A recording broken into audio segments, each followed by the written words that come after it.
পা ছাড়াই এভারেস্ট জয়। ইচ্ছাশক্তি যে সব প্রতিকূলতা কাটিয়ে সাফল্য এনে দিতে পারে তার অনন্য উদাহরণ হরিবুধা মাগার। যুদ্ধে দুই পা হারিয়ে নিজ শক্তিকে পুঁজি করে এভারেস্টের চূড়ায় পৌঁছেছেন হরি। দুই পা ছাড়া এভারেস্ট জয় করে বিরল রেকর্ড গড়েছেন তিনি। এভারেস্টের চূড়ায় উঠেছেন অনেকেই, তবে বাকি সবার চেয়ে আলাদা হরিবুধা মাগার নামের নেপালে এই এভারেস্ট জয়ী। বিশ্বের সর্বোচ্চ পর্বত শৃঙ্গ জয়ের পর অতিমানবীয় অর্জনের জন্য কাঠমান্ডুতে ফিরেই তিনি পেয়েছেন বীরের মর্যাদা।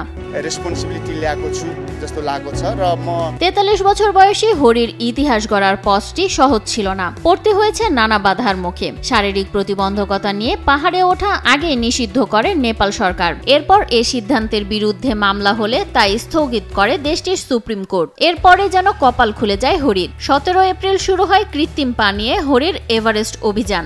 সকল বাধা পেরিয়ে এই মাউন্টেন ক্লাইম্বার চূড়ায় পৌঁছান 19 মে। এই বিশ্ব রেকর্ড মাইক্রোফাইবার কটনের তৈরি ক্লিন মপ, যা ঘরের ফ্লোরকে করে ঝকঝকে পরিষ্কার। ক্লিন ফ্লোর মপ, সহজেই পরিষ্কার। ধারীর দাবি, প্রবল ইচ্ছে শক্তি আর লক্ষ্যে অটুট থাকলে কোনো কিছুই অসম্ভব নয়।